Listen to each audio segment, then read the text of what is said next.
everybody. We're doing a debate today with Mr. Callahan from Callahan Corner about sexism in elections and the 2024 election overall. The moderator for today will be Nate from Nate Talks to You. Thanks to both of you for joining me.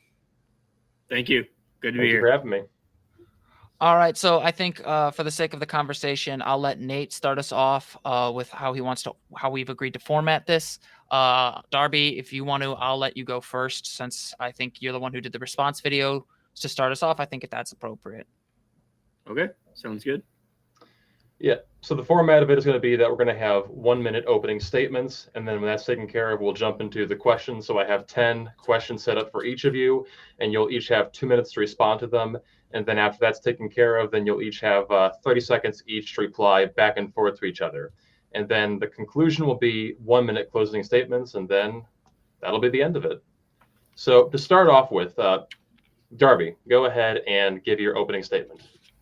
Okay, so after the 2024 election, Connor had posted on the Progressive American YouTube page that Kamala Harris may have lost the election, or this was prior to the election, so may lose the election to sexism and racism in American politics. And he brought on a professor from his master's program.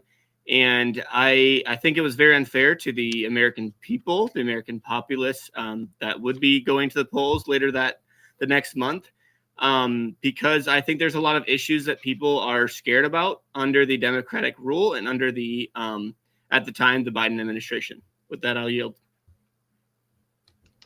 All right, and Connor, your turn. Alrighty, so there's a couple of issues, and I think some of this was addressed in my response video. The first thing I would like to note is the interview itself with Dr. Isabel Skinner. I know I addressed this in my response. Took place in October, so there wasn't an argument so much as it relates to whether or not Kamala Harris would lose because of sexism, but rather using the conversation surrounding Kamala Harris as being part of a larger conversation about how sexism influences how women run for public office, specifically as it relates to descriptive representation and how they're perceived by the electorate. But nowhere in the interview did I ever insinuate or argue that Biden would have won if he had run, or any other male candidate for that matter. And in fact, in my response video, I noted that the studies that I have looked over in my research for my comprehensive exam and in my master's program show that women win at similar rates to men. What is the issue is how much effort women have to put in to get to that point in elections. And as Dr. Skinner noted throughout that interview, elections are multifaceted as they are. Okay, Connor, your time is up. Okay, no problem. All right, so with that being said, obviously a lot of this conversation revolves around racism and sexism. So my first question is for Darby, and then Connor, you can respond after. Did Trump's campaign use sexist or racist attacks against Kamala Harris's campaign? I would say yes, indeed. I'm not going to sugarcoat it. I think that Donald Trump could lower that rhetoric down a little bit. And I think that is one of the main reasons that I think that there was a plurality of the vote and not a strict 51 to 49%. And I think that Connor would agree in his response to me. But I think as far as that leading to the loss, I don't believe it did. I think there was a lot of policies that go above and beyond the racist and sexist comments that Trump had made. And in fact, I've only ever voted for the man once. I voted for him in 2020. And then when the fall of the January 6th, I cast my vote for a third party. For the sake of this response or this debate, I won't say who, but I think that it goes beyond the fact that I do not believe that sexism or racism played a role in the policies that Trump won off of. Thank you. All right, Connor, your turn. So I'm glad that we can agree that there was a sexist commentary from Donald Trump. I guess my question is, why do you think he makes those comments if it has no effect? Is that a question to me or yeah, yes, to you. Okay. Is it 30 seconds for this response? Yeah. Okay. So I think it's unfair to blame the entire election on the words of one candidate. I think there's a lot of people that he's playing into that base. And it's unfortunate that the base that Donald Trump is playing into, the blue collar, I think I'm saying it right, the people in construction type jobs and not necessarily 9 to 5, right? They get pissed off really easily, and I think that he's playing into that, like, even though he claims to be religious, I think he's playing into that kind of non-religious, non-sectarian style of living, and that I think that plays a role in why he uses that rhetoric. There's a lot of people were pissed off about the policies under the Democratic rule before his first term and now before his second term, and so I think that plays a lot of role into he's just riling it up the base, not necessarily. All right, Darby, your time is up. Okay, so I just when I look at this, I just kind of have to say, like, yes, I understand why, like, reducing it solely to racism and solely to sexism would absolutely be unacceptable. I think that's an oversimplistic analysis. The problem I have when you, in your response video, and really the discussions we're having right now, is it's not so much that it was the sole reason, but he was saying it for a reason. And even you yourself said he was riling up his base. And people, when they're riled up, they vote. So that kind of appeal is, to me, indicative of it playing a factor, especially when in the 3 key states that Harris needed to win to win the election, Pennsylvania, Wisconsin, and Michigan, she only lost by under 2 points in each of those states. And so again, like, this is where it's like the smallest shift can change the outcome. Obviously, there are other issues like incumbency aversion, cost of living. The common phrase was, what is she going to do about the price of eggs? Those kinds of things absolutely played a role. And just how much time she had to run a campaign. She only had about 5 months. But that doesn't change that other factors, such as sexism, such as the rhetoric Donald Trump was playing to motivate his base, can and do play a role. He wouldn't be saying this if it. Yep. All righty. Did you want to go any further with this conversation or move on to the next question? Oh, we can move on to the next question. I think this is kind of. All is that right. okay, Darby? Yep. Okay. So you both acknowledge that Trump's campaign did use racist and sexist attacks. So with that in mind, how big of a role do you think that played in the ultimate election outcome? Who's this directed to? You can begin, Connor. Okay, so yeah, I think it's kind of hard to perfectly say 1-to-1 that this is how one way is going to go or one way it's going to be. But I will say, when it comes to how, generally speaking, women are perceived in politics, in the absence of information, numerous studies have shown that women are more likely to be stereotyped in the absence of policy-based information. And going back to what I said earlier, the fact that that Kamala Harris only had 5 months to really define herself meant that stereotyping probably played a significant role because most people didn't know a lot about her. And that failure to define herself, combined with the role of sexist attacks, probably wouldn't hurt her. All right. Now, your time is up.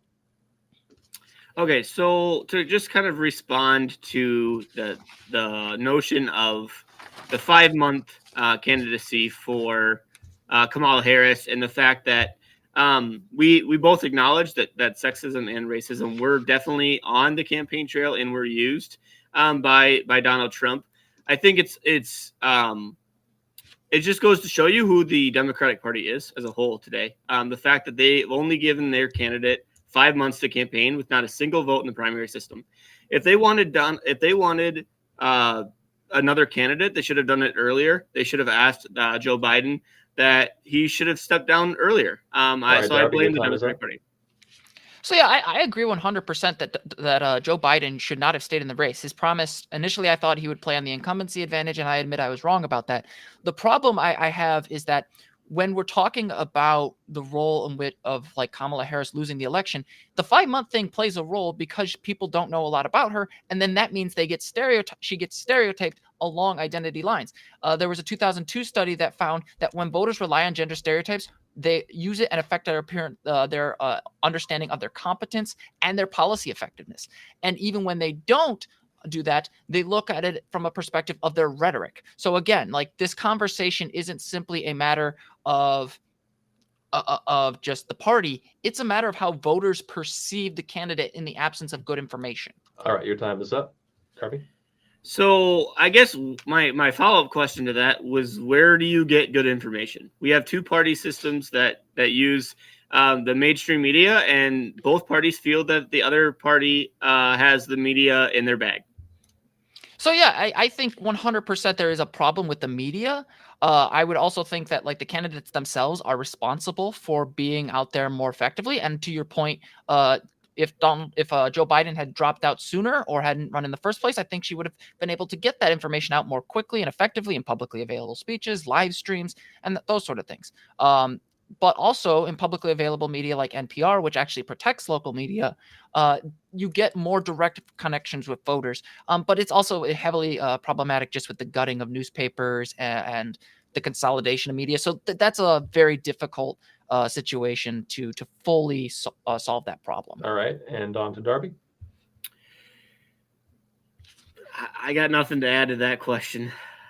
All right, I guess we can move on to the next one. So for number 3, this is one that you can begin by answering, Darby. So you mentioned Kamala Harris's abortion stance in your response video to Connor. So do you think that Kamala's abortion stance played a major role in her loss of the election? Why or why not? I absolutely do. In my work as an advocate for the preborn and for the mothers who are endangered of having an abortion and the ones that are seeking that help from the pro-life movement that I hold dear to my heart, I think her rhetoric of no limits on abortion, federal protections of abortion, I think it did play a role in the her loss in November. I think when you look at a majority of Americans, they even across both sides, Democrats and Republicans, both parties want some sort of limitations. And whether that be I think both parties kind of disagree on where that limitations should be, whether it be up until the third term starts or even right after the first term. I think most Americans, I would say it's somewhere in that second term of the pregnancy. All right, but your time is up. So I guess the biggest question for me, and this is something that I brought up in my response, is if abortion was such a hindrance to Kamala Harris's campaign, why did 6 out of the 10 ballot initiatives on the state level, on those states that Trump won, why did those abortion ballot initiatives win? I mean, this is where I really have a problem. 6 out of 10 of the ballot initiatives that would have expanded or protected abortion won.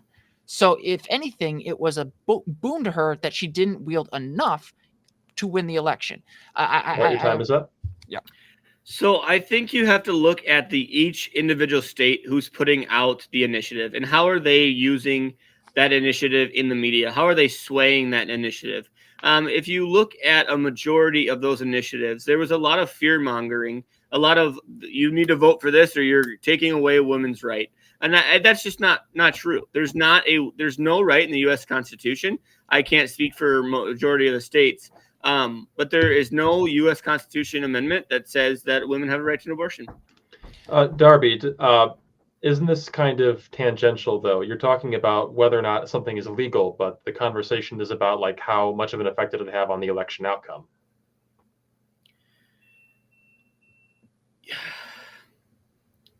I yield. I think that it has to do with how it was portrayed in the media. I see.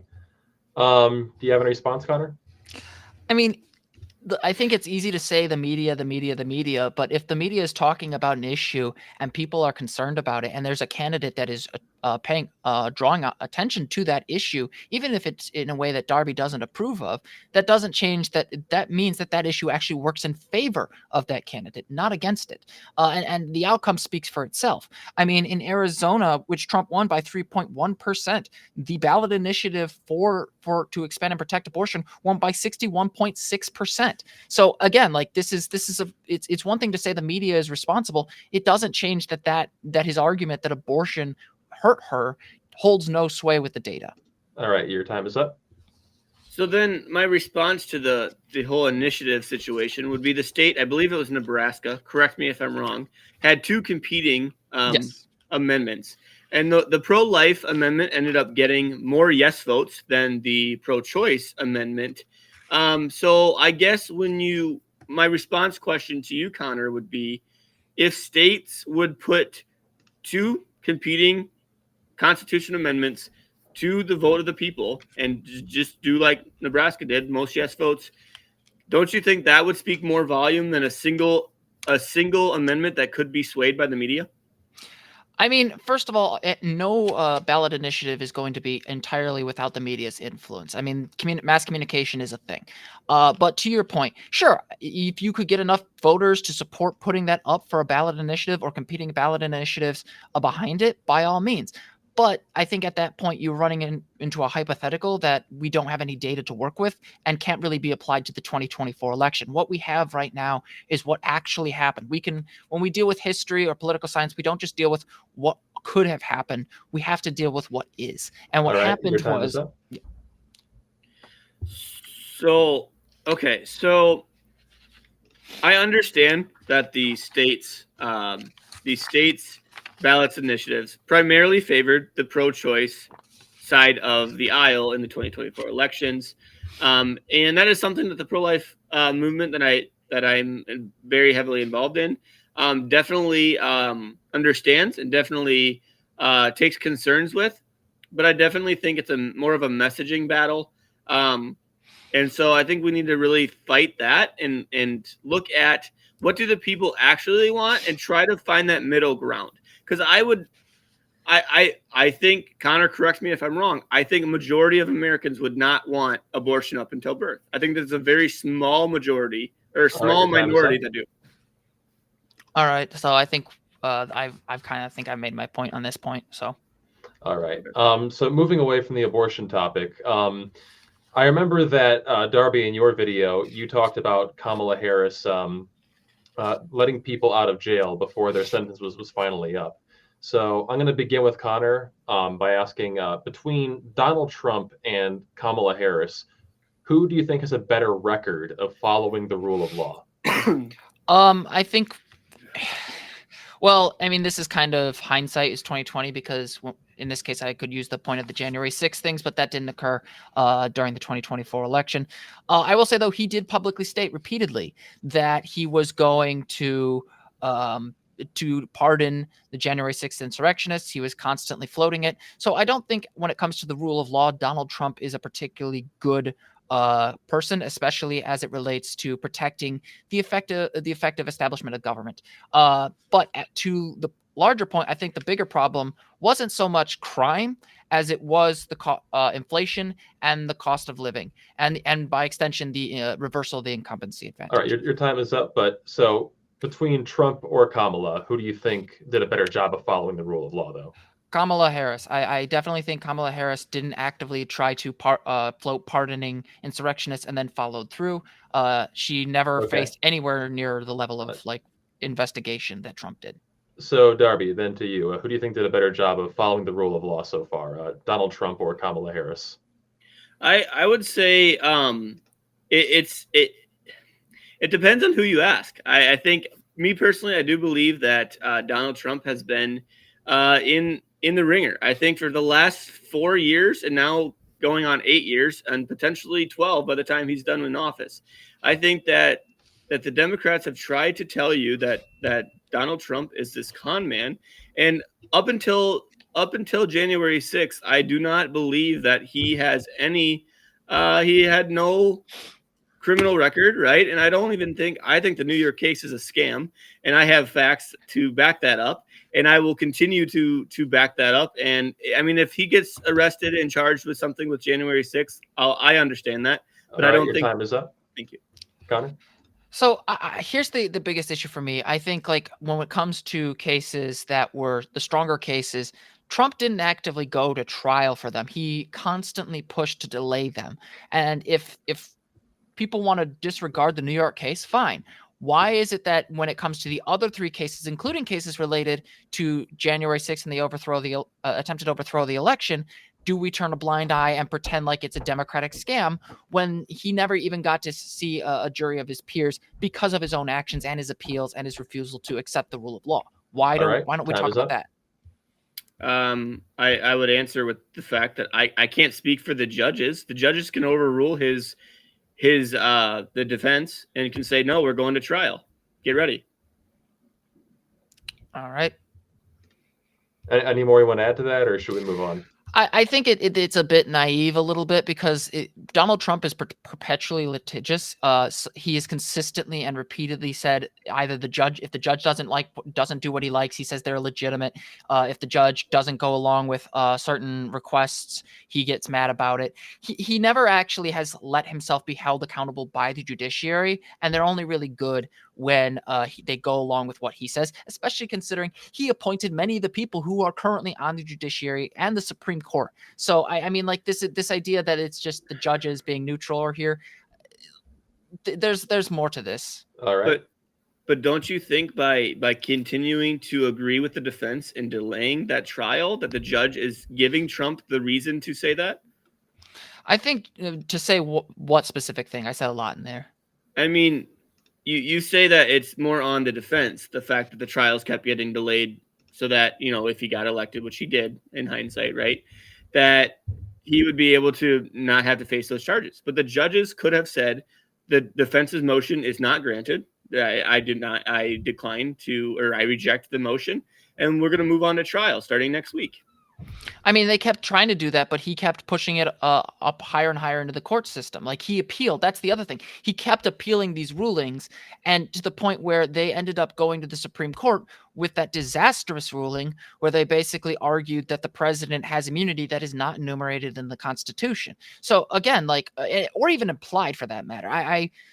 When it comes to executive privilege, a lot of that is directly related to the president's ability to perform their duties. So the Supreme Court's decision to give him wide latitude in the Jack Smith case is to me a sign that really we had a lot of the judiciary that was heavily influenced by Trump's influence from his previous administration. And also just when he wasn't, he didn't like it and he opposed it. So all right, Connor, your time is up. I got nothing for the rest of this question. All right, moving on. I know that at one point in your video, Darby, you touched upon the Israel-Palestine conflict. So I'm curious, starting with you, Darby, between Donald Trump and Kamala Harris, who do you think is more likely to effectively enforce a two-state solution between Israel and Palestine? Do I get 2 minutes or one? I'm a little concerned. I'm confused on the time frame.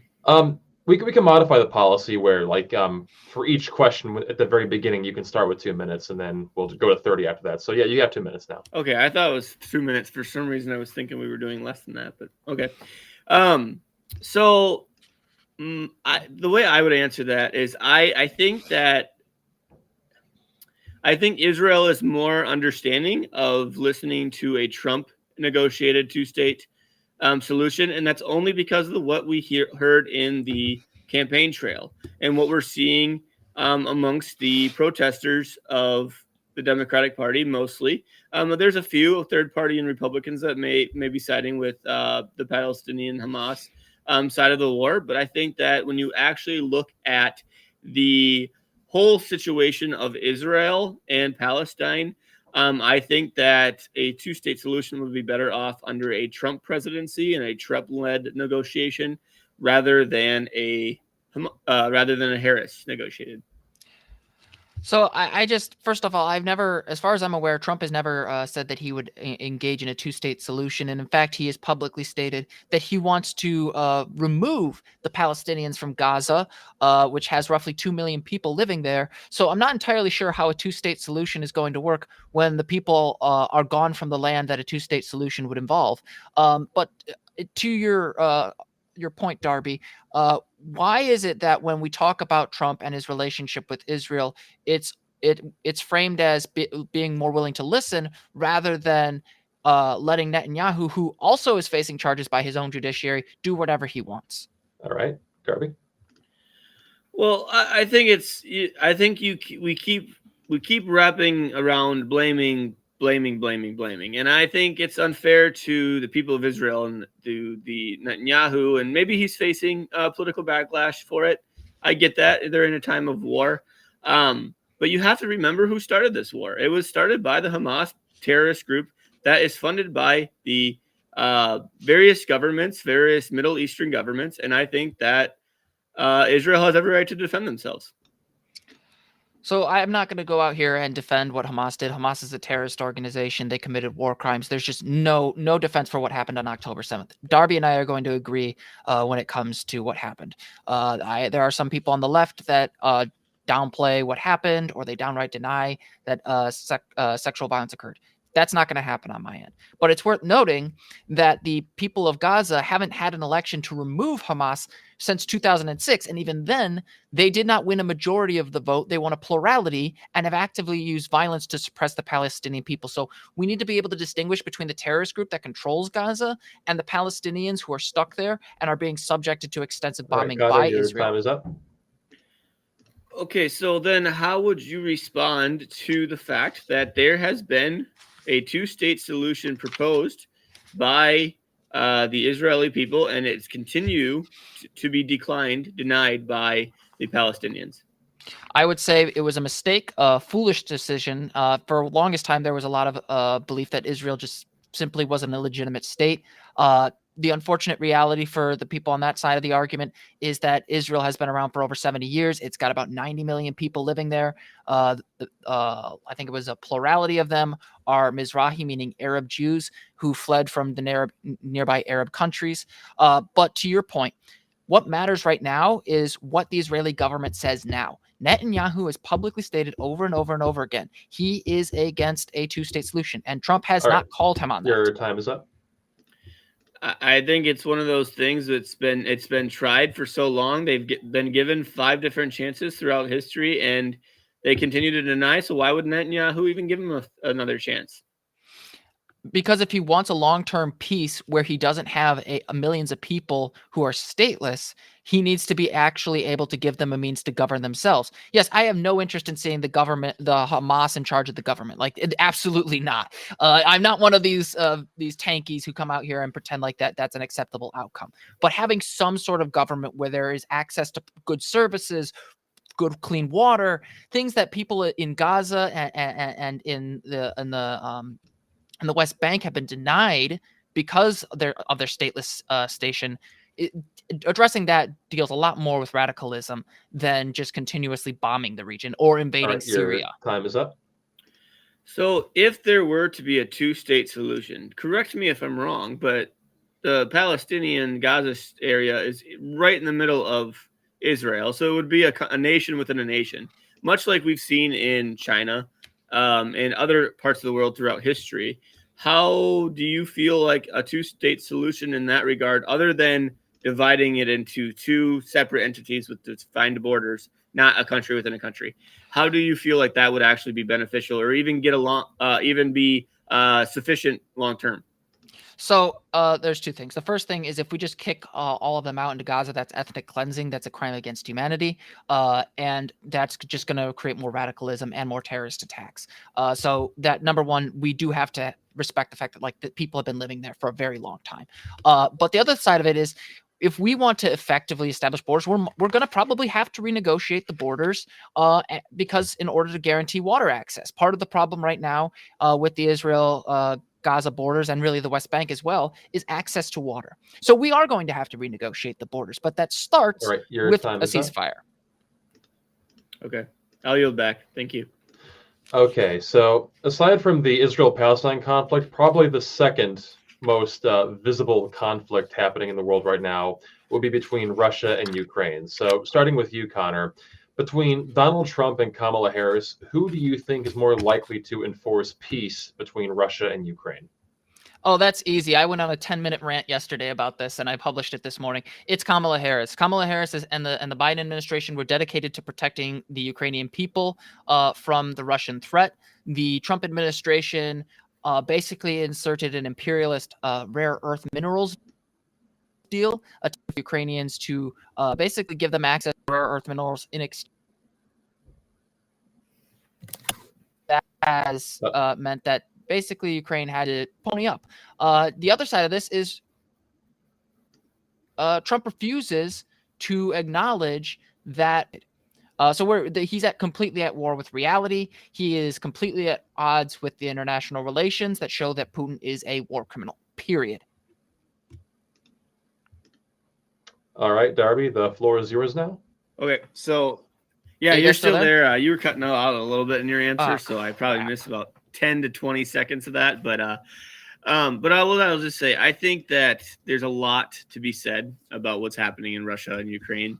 And from what I've gathered with that negotiating tactic, it went horribly wrong with Zelensky in the White House. So I will agree in some regards to what Connor was saying with regards to Putin being a war criminal.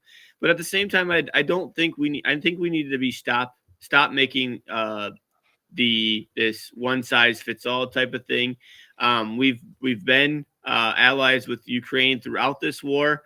Now Trump comes in and wants to negotiate a settlement to end the war. It means talking to both sides, Russia and Ukraine, and I think that's something that Kamala Harris and Biden really missed the boat on. I think they really gave all their resources to Ukraine instead of trying to negotiate a end of the war. Okay, so could you guys hear me or did I disconnect? I can hear you right now. Okay, so that's weird. I'm not sure what the heck happened there. So to Darby's point, I only caught a bit of it because of some technical difficulties, which is fine. The issue I think what Zelensky was trying to make a point about is that it isn't the first time that they have actually negotiated with Russia to have a right to exist. In 1994, the Ukrainians signed the Budapest Memorandum in exchanging their nuclear materials, which they had left over from being part of the Soviet Union, in exchange for Russia respecting their borders, including the Crimean territories that Russia occupies right now. They violated that in 2014, and then Ukraine again went to negotiate another treaty with Russia, the Minsk Accords, and Russia violated that again. They lied, saying they weren't going to invade Ukraine in 2022. They invaded it again with the help of Belarus and North Korean troops. So again, like, yes, we should be seeking peace, but not without security your time guarantees is to up. prevent this. Okay, I got no follow up. All right. So question for you, Darby. Now that Trump is officially in office again, what do you predict the next 4 years of his presidency will look like? So I suspect that there will be some sort of border security deal. I'm not sure what that's going to look like yet. I think it's too early because for some reason there's more than just two factions in Congress. I think we have the far left progressive AOC type style of Democrat. Then we have the moderate Democrat, kind of the Joe Manchin style. And then we have the far right MAGA party that I don't necessarily identify with, and then we have the moderates, and then so there's really that 4 to 5 different styles of what they see as a policy agenda. And I think right now, when you look at what the immigration crisis at the border, I think that's number one. I think the second thing that will happen was states will be given more rights. One being the Department of Education. I think that will be. I don't think there will be a federal Department of Education by the end of. I'll go ahead and say in 2 years from now, because we only have 2 years to get it done. I don't think that the Republicans will be able to keep both the House and Senate. I'm hopeful that they will, but unless they get a deal that works, I don't think that. I think one party will take one over, even if by a small majority. And then I also think that there will be some sort of peaceful negotiations in both of the wars mentioned above. So those are the top three priorities that I think Donald Trump has on his desk right now. Yeah, I'm obviously not going to be anywhere near as optimistic. For one, the Department of Education handles individual education plans for disabled students. Getting rid of those means millions of Americans who rely on these things will no longer be able to get their accommodations to the same level they do. Organization of public schools will be a total mess. And then combine that with the issue of student loans, which again are also operated by the Department of Education. If they do manage to get the Department of Education out of the way, it's just going to hurt a lot of people. As to the war in Ukraine, I sincerely doubt we're going to see a peace under Trump. We might get an attempted temporary negotiation that puts Ukraine in a bad position, but I expect that Europe will increasingly militarize, especially smaller countries near Russia, who have now seen that there is nothing holding Russia back, thanks to the withdrawal of support by Donald Trump. This is just I don't expect this to be effective, and I agree with Darby that Democrats are probably going to take control of at least one of the House, either the House or the Senate. All right, Darby, you want to respond? Yeah, so a little follow up to the fact that you mentioned some of these issues with getting rid of the Department of Education at the federal level. If you look at the U.S. Constitution, there is not a federal Department of Education from the beginning. And I think from the very beginning of the Department of Education and introduction of FAFSA, the student loans that you discussed, I think that did more of a disservice. Even though, I received loans from the federal government, I have received the accommodations for school, but that was more through the Iowa law, to my knowledge, and the Iowa vocational rehabilitation services that I got throughout high school. I don't think that what the federal government does, that a state can gain those resources, pass those laws. But at the same time, FAFSA actually rose the price of institutions, rose the price of tuition. And so I think getting rid of that federal program will actually decrease the cost of education in America. So I have two questions to that. First of all, do you consider that the privatization of private loans and the Sallie Mae program contributed to the rise of student loans? I mean, I have no doubt that also had part of it. But at the same time, when the federal government gets involved and allows you to take out loans on behalf of yourself and the federal government and have to pay back those loans to the federal government, I think that also gives public institutions and the private to raise the cost. Sure, but I also think the other side of that is that you also have access to for people who otherwise wouldn't have the means to go to college, and in this increasingly service-based economy and an increasingly complicated economy, don't you think that having more people with degrees is a good thing? I do. I do think that getting a degree is a good thing. I don't think it's for everybody, but I do think it is being affordable is a priority, and I think it's a great priority. But at the same time, anytime that the federal government gives the institutions an excuse, a reason to raise those prices, they're going to take it. For example, institutions like Loras, Clark, UD, Iowa, Illinois, all those public and private institutions, before FAFSA, they might have been Hey, only. Darby, your time is up. So I guess that this is where I both agree and disagree. For example, Illinois, I don't know how familiar you are with Illinois education policy, Darby. I'm not as familiar with Iowa state policy since I haven't lived there in a very long time. But Illinois funds most of its education budget through property taxes. And that's part of the reason property taxes in the state of Illinois are so high. So if we were to get rid of the Department of Education and much of the funding that comes with it for public schools, the end result would actually be a harsher burden on taxpayers on property, and would also likely lead to higher taxes across the board for other states as well. So Okay, again, Connor, like your removing time is up. So I don't think that it's I have a problem with Illinois politics to begin with their high stakes taxes and across the board. But as far as keeping it to education, I think that goes more so with the state governments. I think finding cuts where they need to find cuts. Iowa is kind of mirroring the Doge. Hopefully that's another topic for another question though. You back. yeah, I look at this as education as an investment in the American people in general, not just state authorities. Your trust of state governments is far beyond mine. I think if there's an issue with the constitutionality, then amend the Constitution to give Congress the power to create a Department of Education and protect it. Making sure education isn't simply a matter of creating jobs. It's also about creating good, educated citizens to be able to be informed, effective, and respond to the concerns of the public. And that is a national concern through and through. Here's the question to kind of help stimulate this conversation further. I guess I'll ask this to you, Connor.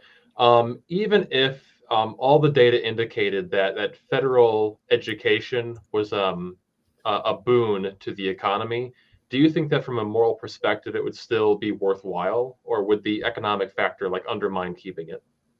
Do you mean like a boon as in like it more expensive? Yeah. Okay. Yeah, I think when it comes to making sure you have an informed citizenry in a democratic republic or representative democracy, whichever term you want to use, uh, that's central. I mean, you cannot consent to your government if you don't know what your government is doing or how that government works.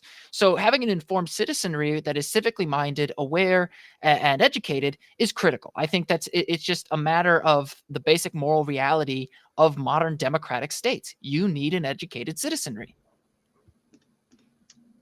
And for you, Darby, what do you think? Do you think that what's more important, like the education or the job creation?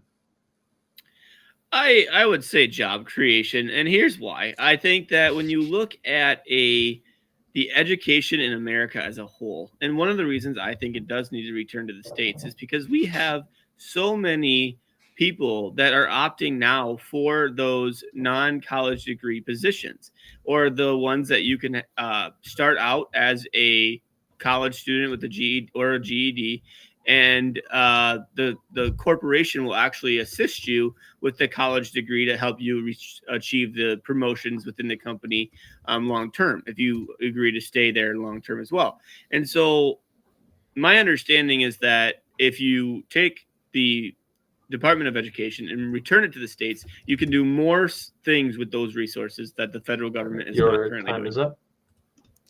So yeah, ultimately we're going to kind of go back and forth on this particular issue. But to the other point earlier about when it comes to the states, I am incredibly skeptical of state governments being the most rational, and when it comes to things that have national importance. But the other side of this is a lot of the state legislatures get to rewrite and control their own districts. So they have a vested interest in basically protecting themselves from the consequences of their policy decisions, even arguably more so than Congress. And so I worry that when it comes to how our states are enacting their legislation, especially as it relates to education policy, we won't see a reinvestment or reformation of education. We'll just see a degradation and a complete mess without support. And remember, All right. the Your Department of time is Education. up. Doesn't that speak more to how you should be reforming your state government instead of depending solely on the federal system and giving the power to the federal nationwide system? I want policies that work in my state for my state. I don't really care if I'm not living or working in Illinois what they decide to do with their education system, because to me, I think it matters about what works in the state's economy. Okay. And I don't understand why the federal government is given all this power. So to answer your question, I think anybody would want to reform their state. But like I said earlier, when you have people in power that are able to insulate themselves from the consequences of their actions because of the excessive deference to state leaders that your position would allow, it makes it harder to create that very reform. This is part of the reason why people get so upset about gerrymandering in non-competitive states. It insulates the powerful. The other side of the thing is you should care about the education policy of other states, because people don't just stay in their states. They travel, they interact, they make government decisions, they support politicians. This is where Your it goes time back. is up. And I agree. I agree that people leave Illinois, leave California, they leave Idaho, they leave Iowa. I get that. But my understanding is that whether it's education or the economy or abortion or whatever issue we're talking about, why should the federal government get to dictate what each individual states decide? The Constitution allows the states to have their own rights unless it's specifically mentioned in the U.S. Constitution.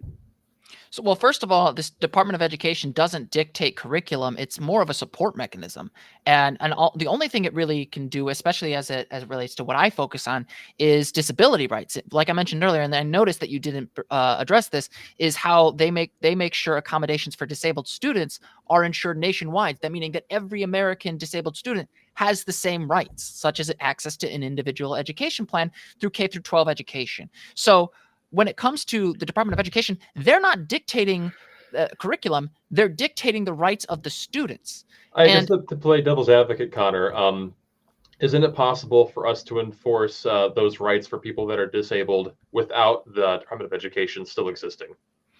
Theoretically, but I am very skeptical. As I said before, it's the insulation of power by state governments. I mean, if you look at people who go into the state legislature, there's a lot of really good people, there's a lot of really bad people, but a lot of the times people don't pay attention. And also, a lot of them are in districts that are gerrymandered to benefit them heavily. And because of the failure of the Supreme Court to do anything about gerrymandering, it's made those state governments worse.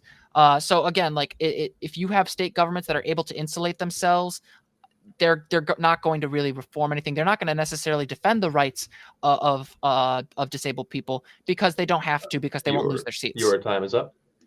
You say that they wouldn't have to, or you don't. They may not feel they have to without the Department of Education. But I would argue that the Americans with Disability Act and its amendments, they do dictate that all students need accommodations in their job or in their educational work place of where they go to school and where they work. So I would argue that that's already written law, and we don't need a department telling us what to do.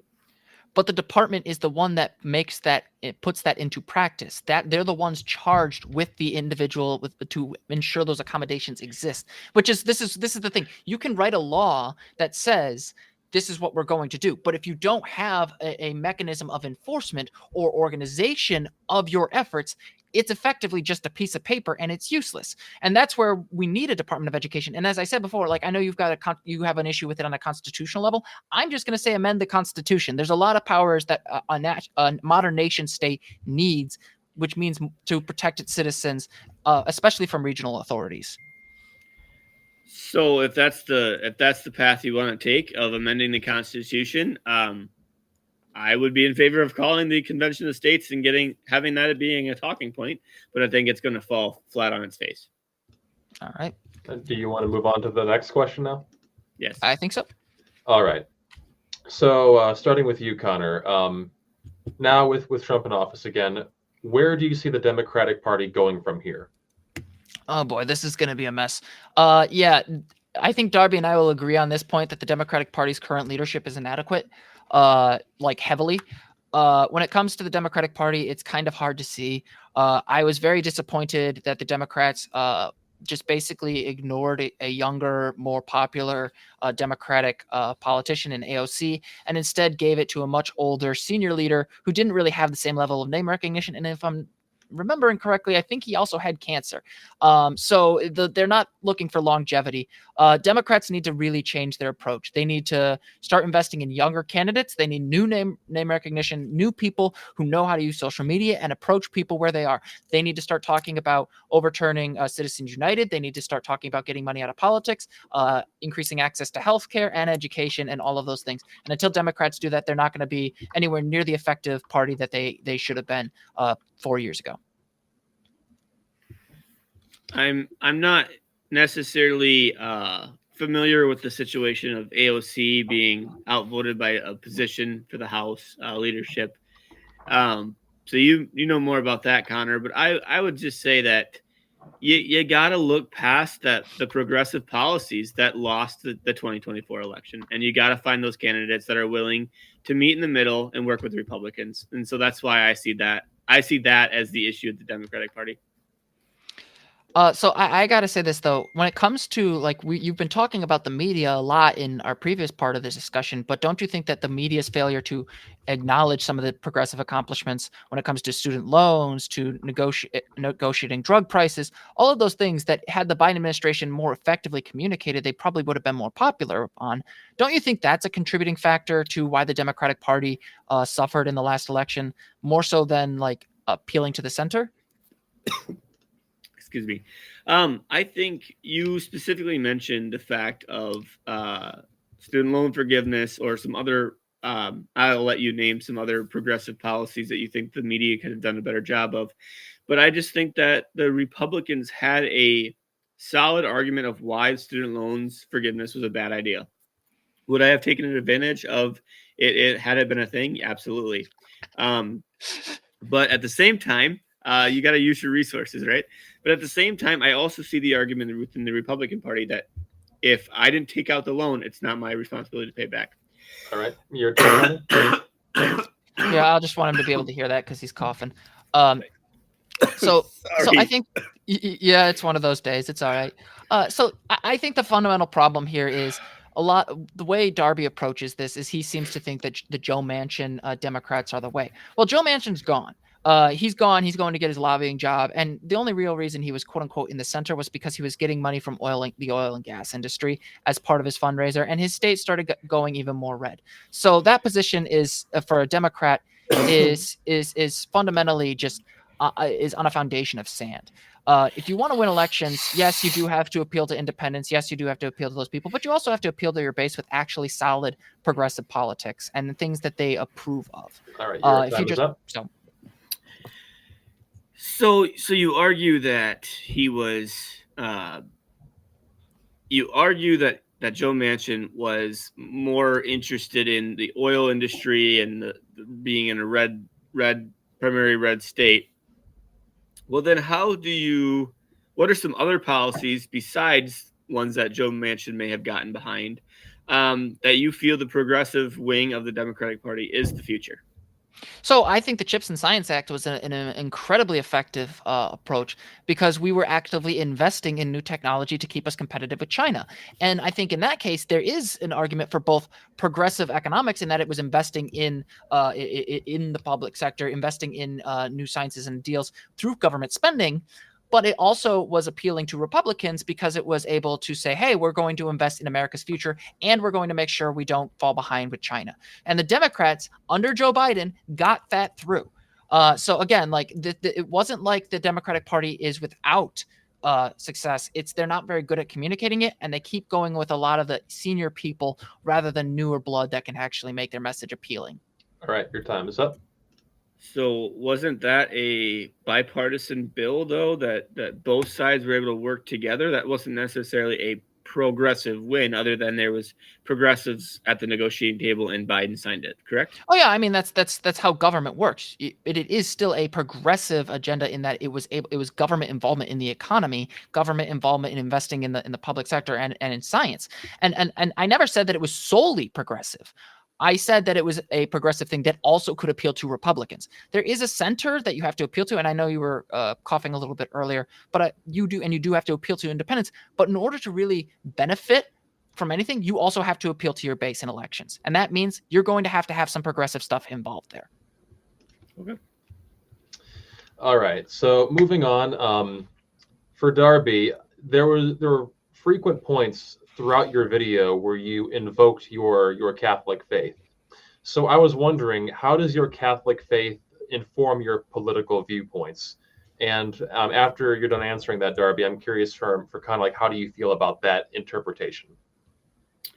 So I look at what the Catholic Church stands for and what the Catholic Church offers as a important issue, right? Or a extension.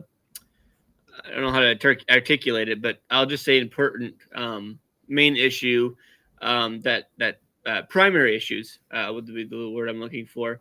So the Catholic Church has primary issues. One's being abortion, others being open doors. I know the Democratic Party and the Republican Party differ on the issue of immigration, and I will have to say that I do not necessarily believe in the way the mass deportation is being handled by the Trump administration.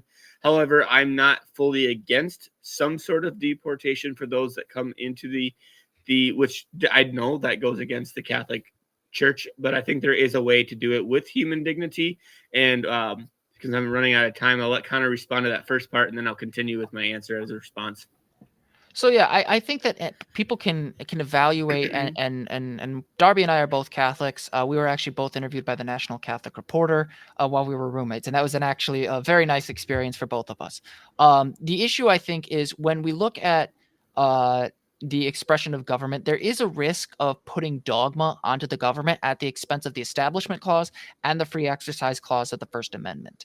And this is especially frustrating for me because when I was at Loras and when Darby and I were both at Loras, I studied the role of anti-Catholicism in during the pre-Civil War era and in the Reconstruction era. And for example, in 1844, there were nativist riots because the Catholic denizens did not want to have to be reliant on a Protestant version of the Bible, and it resulted in the destruction of Catholic churches. So for me, I look at it as I want people to be able to express their faith, but they also should be distrustful of government getting involved in religious affairs or attempting to enforce religious beliefs on people or promoting them, because the soul is too important to trust to the hands of the government.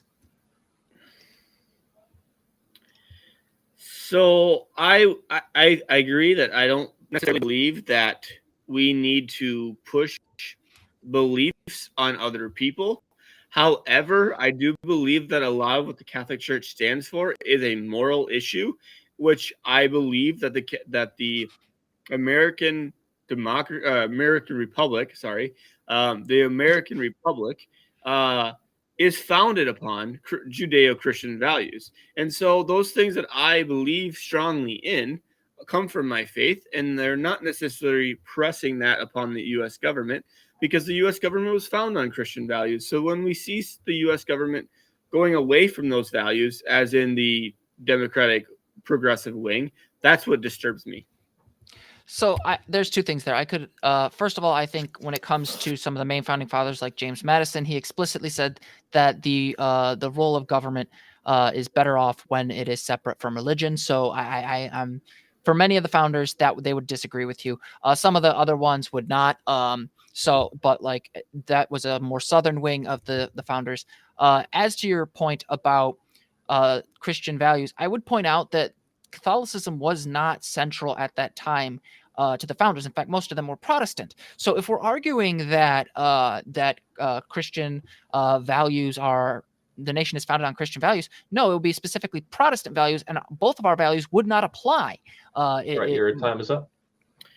I think it's unfair to our Protestant brothers and sisters to kind of throw them under the rug there. I think that we all can agree that majority of our morals, Protestant or Catholic, are very similar.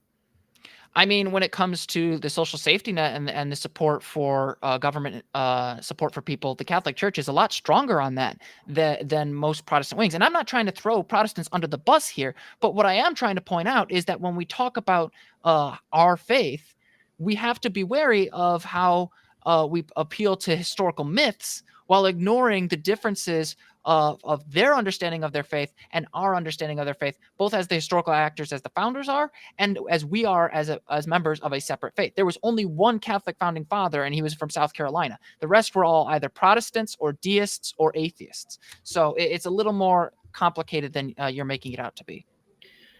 Well, I'm not going to get into a Catholic argument defense in this political debate, so that might be another day, Connor, for you. But so with that, I'll yield back. I guess to get a bit spicy here. Oh boy, here we go. Oh boy. So when it comes specifically to the topic of abortion, I knew this was coming. How does your Catholic faith inform your stance on that? Starting with Darby, I'll give you each 2 minutes to start this one. Yeah. So the Catholic Church is very, very strongly against abortion, and you have bishops from both sides that have stood their ground here. You've had conservative and more progressive, liberal leaning politically, I mean, popes that have stood their ground throughout the 2,000-year history of the church, that abortion is against the Catholic Church teaching and has no place in society. And so what I would argue is that there should be no considered quote unquote rights to an abortion, because abortion is death. And so I do not condone death in any regards, just like I will break party lines when it comes to the death penalty. I've stood my ground from the moment of the beginning. I do not believe in death. So I just have one question. What about in the case of rape, or in the case of death, the health of the mother? How long do I have to is that 30 seconds? Is that a response? Yeah, we're each on 30 seconds at this point now. Okay. So the question was, what about rape and incest? I would go hard. And the death of the mother. And the death of the, I would go hard against. So I think there's a common misconception. I'll start with the life of the mother, because there's a common misconception that an ectopic pregnancy where it's stuck in the fallopian tube, that is considered an abortion. And medically, yes, it is called a medical abortion. But that is, as a pro-life American, I think that the medical industry needs to recode their terminations of pregnancies, because removing a child from the fallopian tube is the only path to safety of the parent, and the intent is not to kill the child. The intent is to save. So I guess this is kind of an issue of categorization. But the thing is, I'm perfectly aware that my position is not going to fit perfectly with the Catholic Church's, period. However, I'm also aware that when it comes to making effective policy and being able to actively address the issue of abortion, the proposals by the pro-life side do not actively reduce abortion rates. Consistently, study after study has actually shown that it increases maternal mortality. It is a consistent problem. And if you want to actually stop abortion, you have to address the root causes of it. And you also have to consider that many of the people who are making these laws are men who have no idea what they're doing or how this process works. All right, your time is up. So I know eventually we'll get to rape and incest but I'll quickly hint at my answer to that, and then return to if given time, return to your point there. So my argument against allowing abortion in the cases of rape and incest, those are horrible things to happen to a mother, right? Horrible instances where a woman, a young woman, a girl was wholeheartedly, her dignity was stolen from her. But the fact that life came out of that, and that child is another human being, does that person have does he or she, the child, deserve to die for the crime of the child's biological father? Well, first of all, I think the issue there is you're basically saying, hey, I know you lost your agency here to a predator, but now the state's going to take your agency again. And not only that, but we're going to settle you with the long-term medical consequences of a pregnancy, and could actually adversely reduce your life expectancy depending upon the health of the person, especially if God forbid it's a child that was raped. So again, like that, there's issues like that where I think the question of the supposed rights of the child here ignores just how traumatic what you are proposing is to the mother. It's arguably a form of torture by making them go through this process and have absolutely no consideration to the impact on that person. I mean, seriously, like, yeah. Do you know the fact that the brain health, mental health, however you want to categorize that, because I know it's kind of brain health is the current medical term, but do you know how harmful that is to their mental health of the mother long-term, 15, 16, 17, 18 years, when she has more children, and then eventually has to explain to her kids that she was raped as a child and they bore a child, and now the child's dead, and they're wondering about their sibling, and the mother's wondering what if I would have chosen life for my child? Do you consider that maybe, so first of all, I think you have to provide actual data to show that that's a common occurrence, or that it is a significant occurrence, that is the serious issue. And I don't have the data right in front of me to address a hypothetical without information. But I will also say, if you make a woman go through basically having her rapist baby, that also can create a room for abuse and other psychological problems. So again, we could create these hypotheticals here without data that I don't think either of us has, and that's going to cause a lot of problems. All right. I would encourage you to silentnomore.com does a lot of these studies about regretting abortions later in life. They've spoken at the Supreme Court at the National March for Life. There's various attempted abortion victims that have spoken out against abortion because their mother was raped, and the mother chose life, and they are forever grateful that their mother did not abort them, because they could have easily been aborted because their mother was raped. All right. To play devil's advocate again, I'm not going to speak to the truth value of the studies that you're referring to, but hypothetically, if it was the opposite, that the mental well-being of women was actually higher after having an abortion, would that impact your position at all, or would it remain the same? I think I would definitely I would be academically dishonest if I did not look at that study and review it and try to understand what the study is trying to show and where our viewpoints from the Catholic Church's standpoint, from the pro-life standpoint, from the pro-choice standpoint. I would definitely have to be open to reviewing that before I form an argument in that regard. All right. Would you want to move on to the final question, or do you want to respond to that, Connor? I mean, but I think both of us don't have data up in front of us, so I think that's kind of, we're both going to go back with hypotheticals, and that's just going to cause problems for both of us. I think it's important to stick with data as much as humanly possible. Fair enough. All right, so the final question is starting with you, Connor.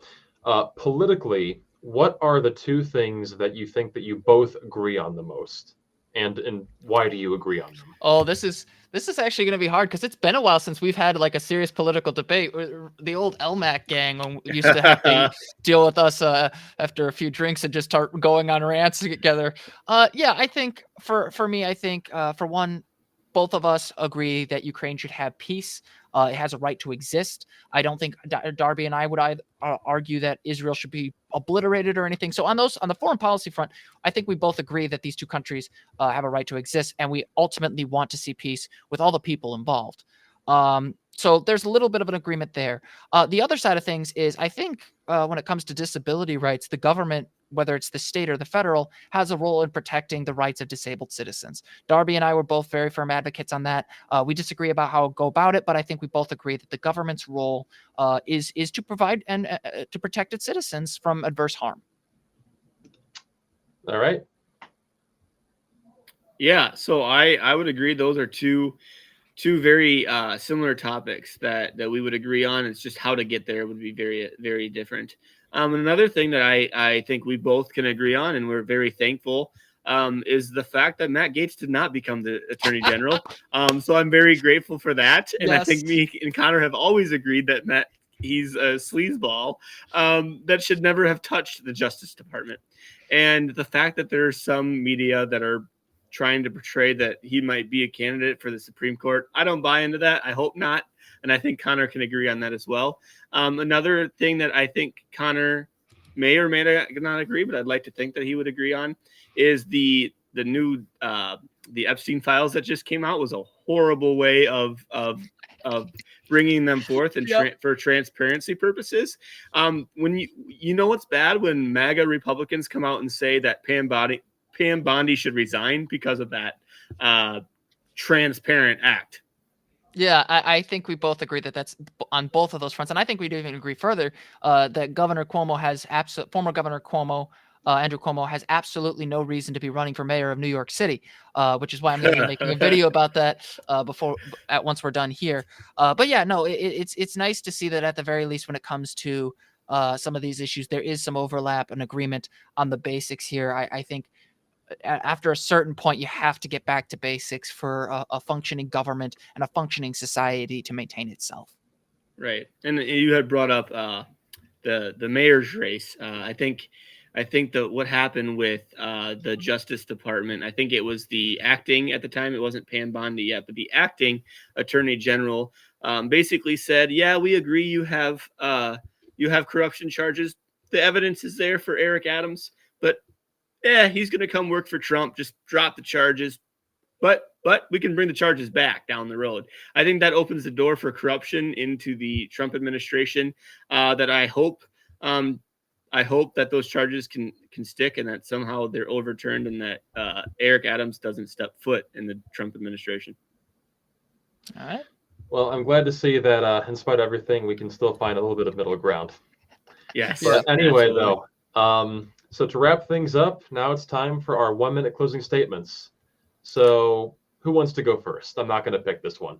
So Darby, since you went first, should I go? I agree. Yep. Okay, so I think this conversation's been, first of all, I'm very thankful to you, Nate, for moderating this. I know Darby and I have had our many disagreements, and sometimes we can get very passionate. So it's good that we were able to just get into the weeds of this a little more with more clarity. But I think anytime when we talk about elections in retrospect, we have to be aware of two things. Elections, like many things in politics, are multi-causal and multi-contextual.